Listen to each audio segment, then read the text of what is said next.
Olá, queridos amigos, sejam todos muito bem-vindos ao nosso canal, Alan Faria Mensagens. É com muita alegria e carinho que aqui estamos e é sempre muito bom dividir esse momento com vocês. Estamos de volta com as nossas reflexões à luz da doutrina espírita. Eu sou Alan Faria e hoje o nosso tema é os bons espíritas. Mas antes de rodar a vinheta do nosso canal e adentrarmos ao tema, já convido a vocês a deixar nesse vídeo o seu like, se inscrever aqui em nosso canal, ativar o sininho, compartilhar esse vídeo. Isso é muito importante porque, além de divulgarmos a doutrina espírita, fazemos com que o canal cresça e seja mais recomendado pelo YouTube. Então, até já!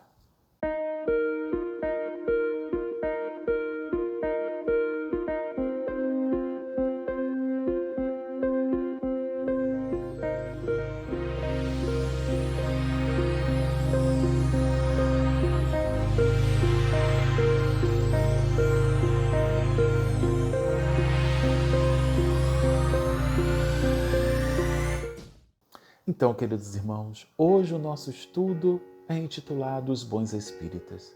Ele está pautado lá no Evangelho segundo o Espiritismo, no capítulo 7, no item 4. Também intitulado Os Bons Espíritas, né? E então, assim, eu recomendo, né, a leitura integral deste capítulo, deste item, que a gente possa consolidar esses ensinamentos dentro de cada um de nós. Então vamos lá. Esse capítulo do Evangelho é o objeto do nosso estudo nessa oportunidade. Ele está contido num capítulo intitulado Sedes Perfeitos. E o item 4, que é justamente o tema do nosso estudo, os bons espíritas, não por acaso.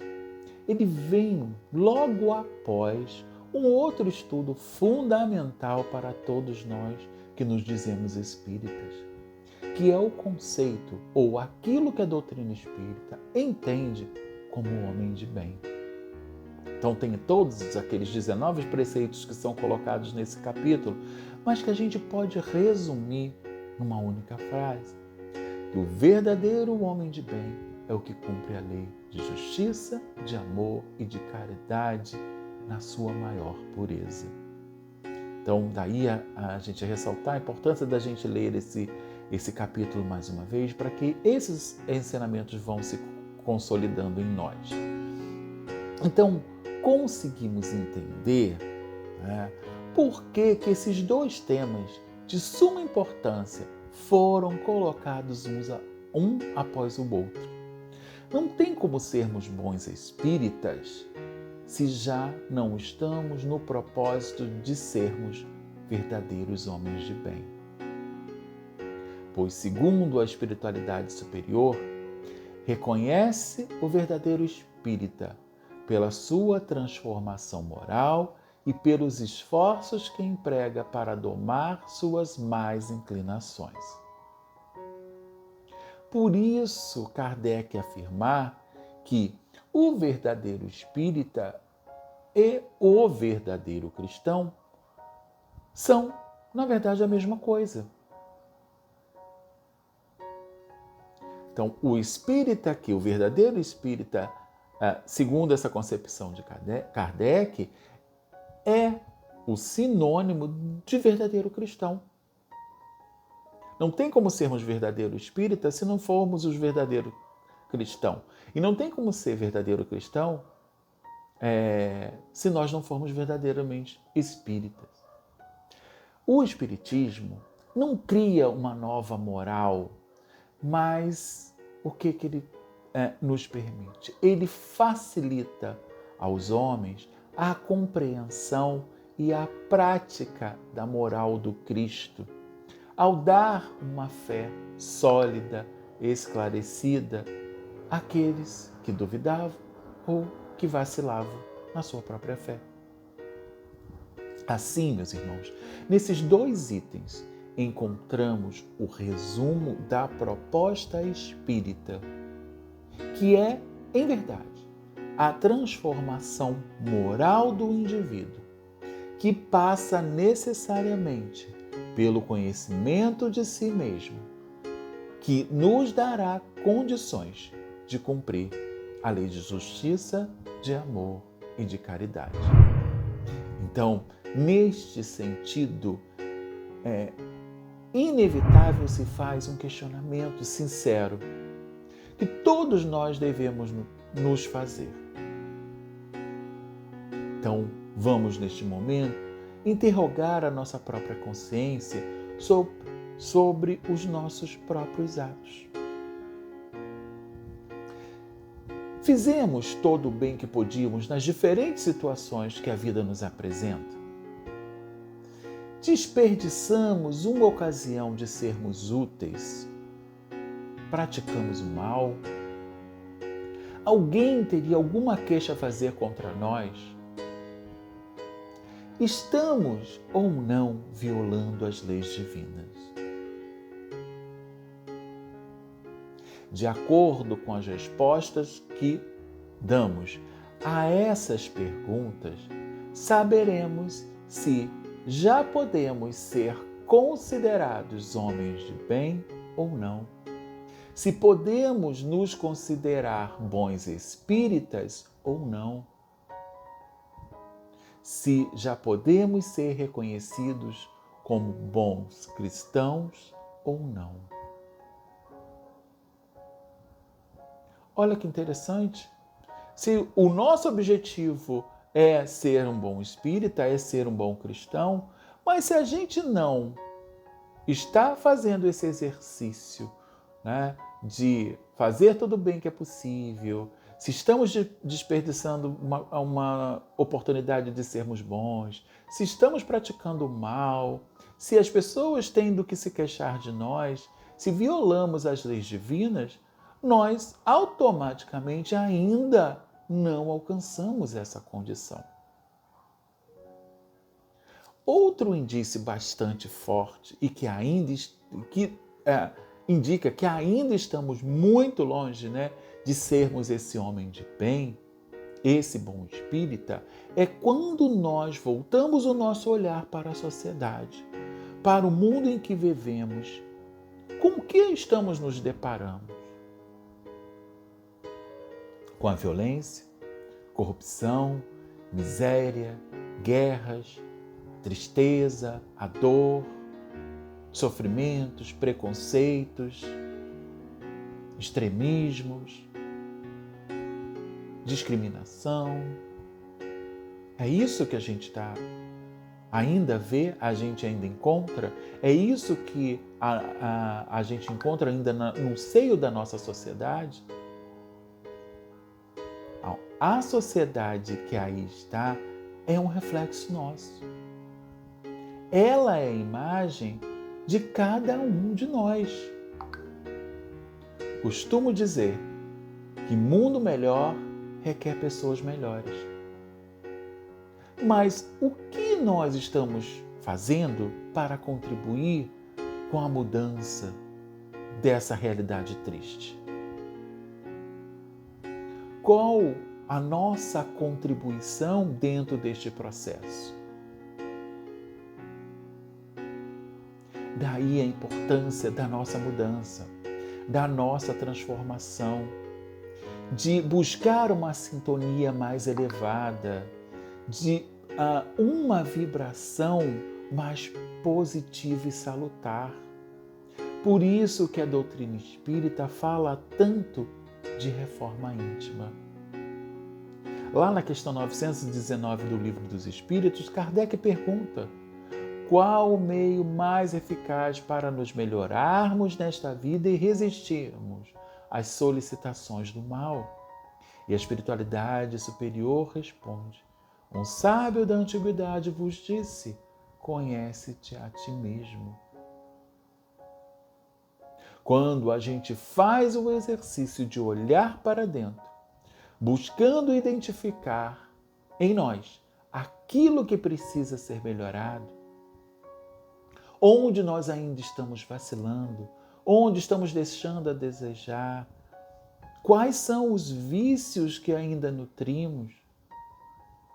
Quando a gente se conscientiza desses fatos, a gente tem a possibilidade de começar a implementar as ações que nos auxiliarão a vencer todos esses vícios, todas essas mazelas, todas as más paixões que ainda cultivamos dentro de nós.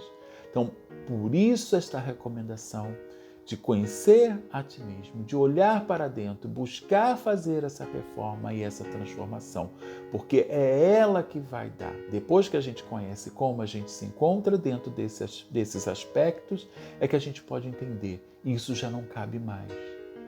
Eu já tenho uma nova compreensão. Então, o que eu posso fazer para melhorar? O que eu posso fazer para ser, a partir de agora, fazer diferente? Escolhas mais saudáveis para a minha vida. Fazer essa modificação. Então, quais os esforços que nós estamos fazendo para domar essas más inclinações? Vencer os nossos vícios, superar as nossas mazelas e as nossas más paixões. Por quê? O espírita cristão, ele não violenta consciências. Sabe por quê? Ele passa a respeitar o livre-arbítrio dos outros. Entende que estamos em momentos evolutivos diferentes e chegará o tempo do amadurecimento de todos nós. Então ele respeita, ele entende. Compreende também que a prática da caridade se dá em todas as instâncias. Não só dentro da casa espírita, porque dentro da casa espírita é muito fácil sermos espíritas. Somos amáveis, né? Tendemos a agir com cordialidade, então é muito fácil. Mas quando estamos juntos dos nossos familiares, na comunidade onde estamos inseridos, no nosso ambiente de trabalho, quando nos deparamos nos sinais com aqueles que estão pedindo, quando alguém cruza o nosso caminho solicitando o nosso auxílio, é que a gente vai demonstrar se a ideia ou se a prática dessa caridade é efetiva em nós. Se esses conceitos efetivamente estão fundamentados em nós e a gente já está agindo da forma como Cristo agiria, como a doutrina espírita sugere, que fora da caridade não há salvação. Outros aspectos também interessantes é que o espírita cristão é aquele que não é maledicente, que não compactua com erros, não julga as imperfeições alheias, não é invejoso, não é egoísta. Quando nós conseguimos colocar em prática estas questões, alcançamos aquilo que Emmanuel, através da psicografia de Chico, chamou de o padrão espírita. Qual é esse padrão espírita? O padrão espírita é aquele que consegue transformar o coração em fonte de amor.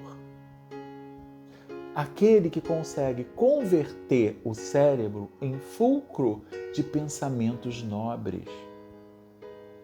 Aquele que consegue transformar os olhos em mananciais de compreensão. Aquele que consegue transfigurar os ouvidos em depósito de bondade.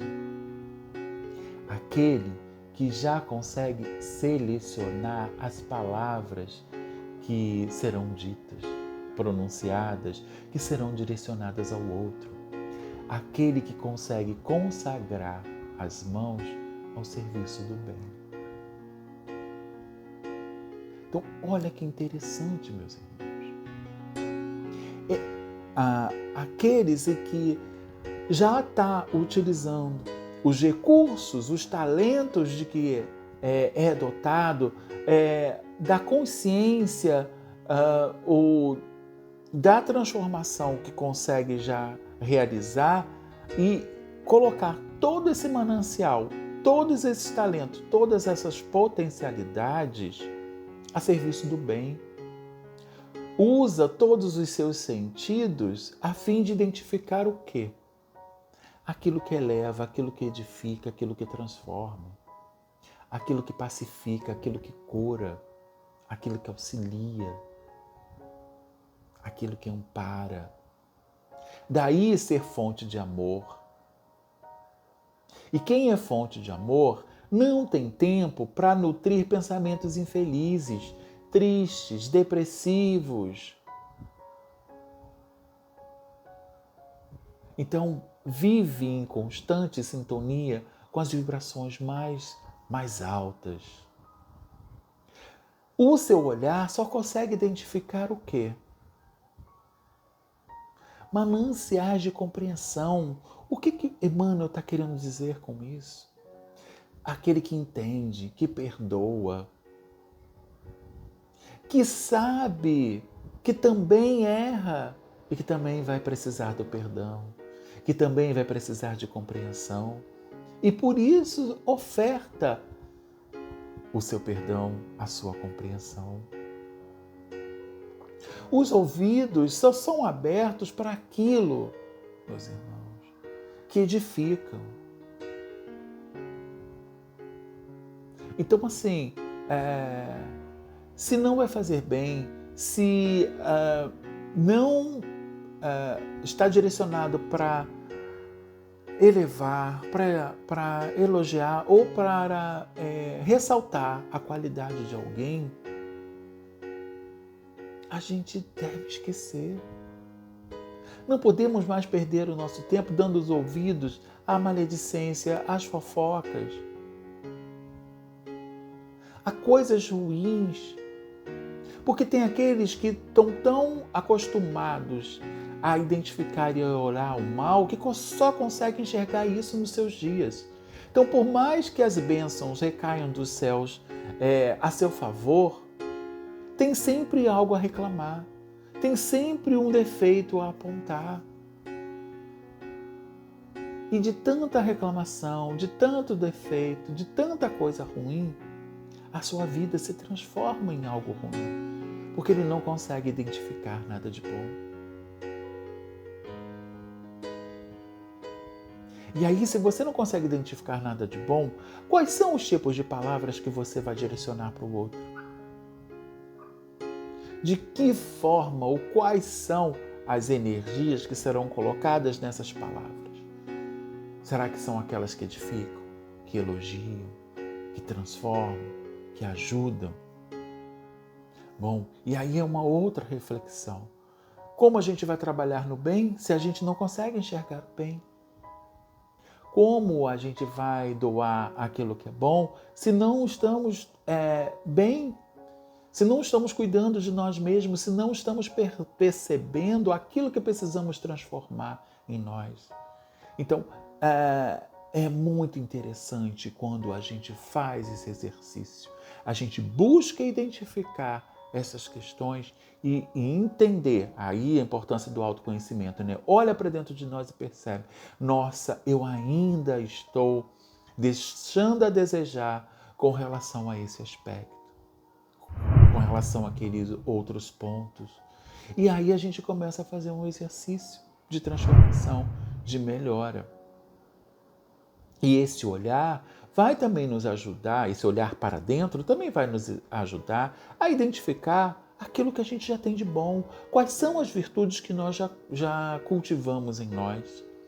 Então, assim, aquilo que é bom, aquilo que é virtuoso, precisa ser reforçado para que ele ganhe força e vá não só nos beneficiando, mas também beneficiando aqueles que estão ao nosso redor, aqueles que nos buscam.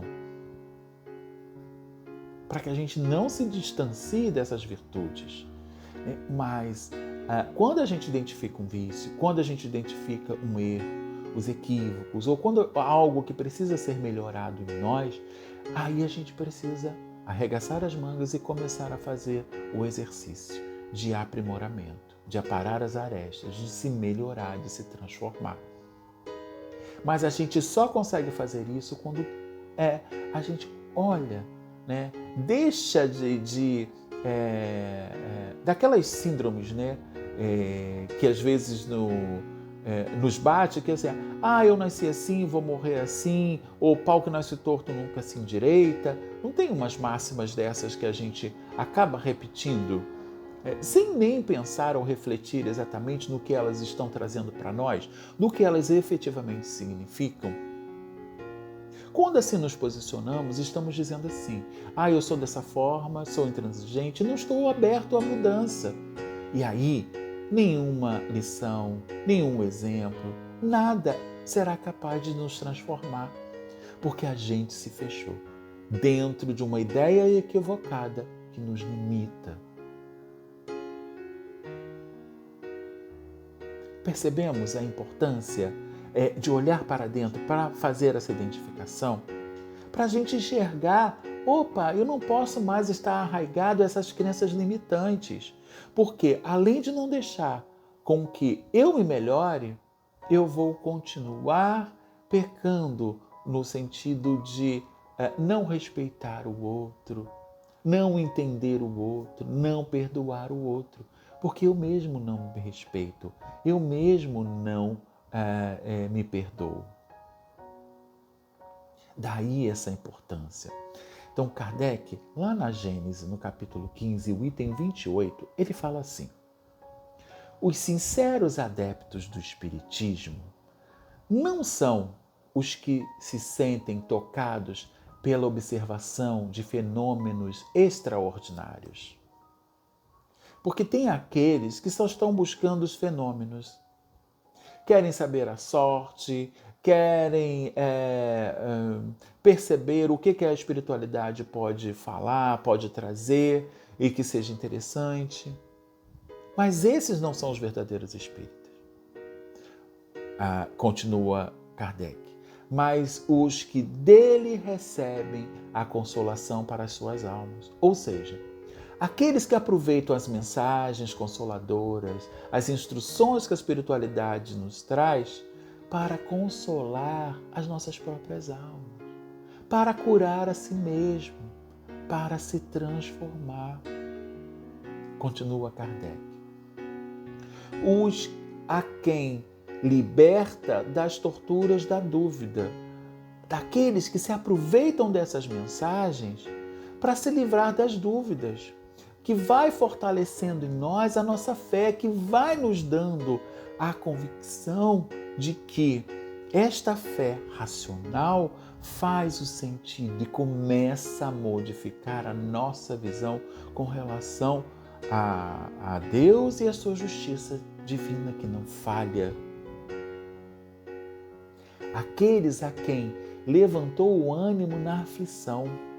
Então, aqueles que pegam essas instruções e essas mensagens e se levanta, se reergue, sabe? Recomeça a trilhar a sua jornada.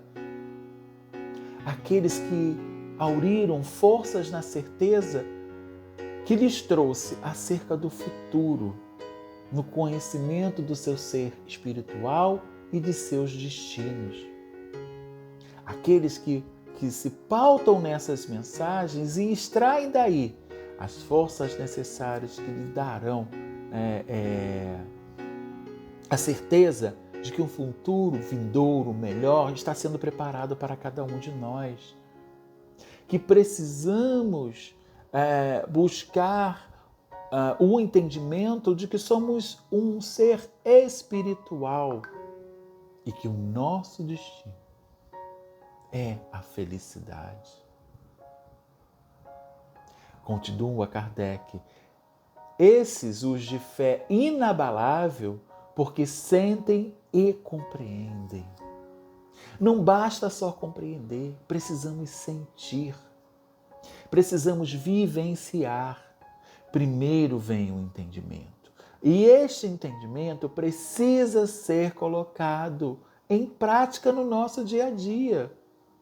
Precisa ser sentido em cada ação, em cada gesto, em cada palavra, em cada pensamento que estamos alimentando em nós.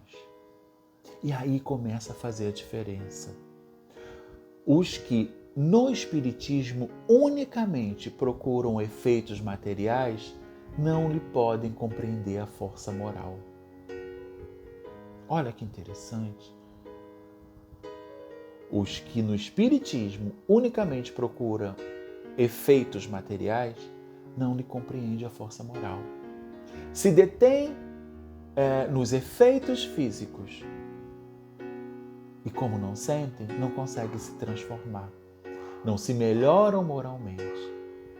E aí, não consegue ser um bom espírito. Então, em resumo, meus irmãos, reconheces o verdadeiro espírita pela sua transformação moral e pelos esforços que faz para dominar suas más inclinações. Mas não para por aí. Esta colocação. Existe uma complementação que a gente não dá muita importância. Mas olha só o que ela nos diz. Continuando esta frase. Enquanto um se compraz no horizonte limitado, restrito, apenas nos efeitos materiais, o outro, que compreende a existência de alguma coisa melhor, esforça-se para se libertar e sempre o consegue quando dispõe de uma vontade firme. Olha que interessante.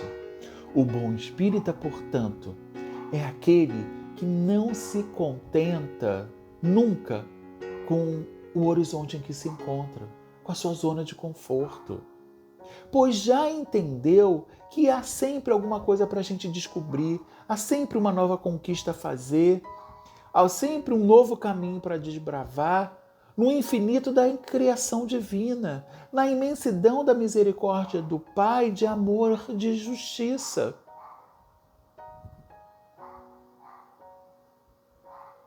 A nossa elevação, a nossa transformação, ela é constante.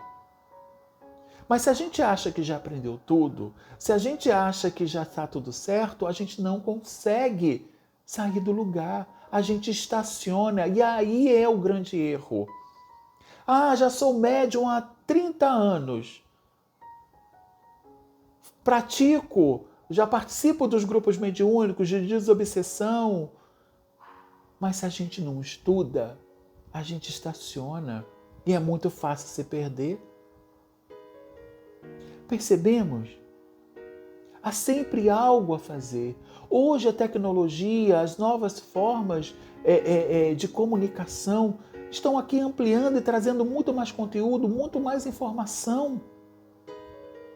Essa troca salutar, as experiências de um grupo do outro lado do país podem auxiliar no trabalho mediúnico que estamos fazendo aqui, ou no grupo de estudo que estamos realizando em nossa casa.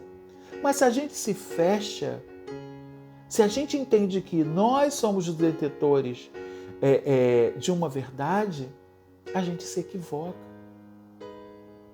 A gente não está seguindo os preceitos de Kardec. Quer investigar, quer duvidar, quer questionar sempre. E se a gente estaciona, se a gente não se questiona, será que eu estou fazendo um bom trabalho? Será que esta é a melhor forma de eu executar esta tarefa? De eu estar servindo aqui na casa espírita?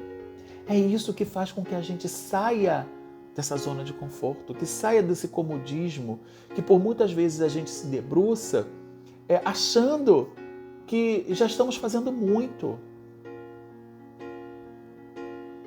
Mas isso é o contrário, meus irmãos, do que a doutrina espírita, do que a mensagem que Kardec veio deixar para cada um de nós. A gente se distancia desse conceito de bom espírita. Bom espírita tem que estar buscando essa melhora, essa transformação, esse estudo, esse dinamismo, esse trabalho no bem. Não para, não estaciona, porque até a água parada estraga. A gente precisa se movimentar, porque é nesta movimentação que se estabelecem as trocas, que a gente vai compartilhando o conhecimento, vai aparando as arestas e vai crescendo, e vai se melhorando, e vai se transformando. Então, queridos irmãos, muito mais do que compreender a doutrina, busquemos senti-la, busquemos vivenciá-la, busquemos colocá-la em prática, a fim de que ela se faça presente em nosso dia a dia e nós possamos efetivamente contribuir para a construção de um mundo melhor. E desta forma, estarmos trabalhando continuamente para sermos bons espíritas, para sermos verdadeiramente cristãos. Não por adorarmos a Cristo, mas por seguirmos os seus passos, por colocarmos em prática os exemplos que Ele veio nos deixar. Assim, meus irmãos, encerro essas reflexões, incentivando para que busquemos a leitura, o estudo desse capítulo mais uma vez, para que a gente amplie os nossos horizontes e possa fundamentar esses conceitos em nossos corações. E aí, meus amigos, gostaram do nosso tema? Quer sugerir algum assunto para a próxima abordagem? Vamos interagir.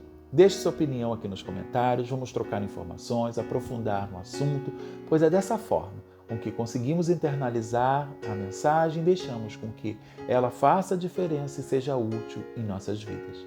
Não se esqueça de deixar aqui o seu like, se inscrever no nosso canal, compartilhar esse vídeo.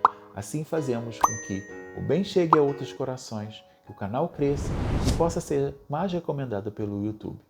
Vamos espalhar o bem? Muita paz, meus irmãos.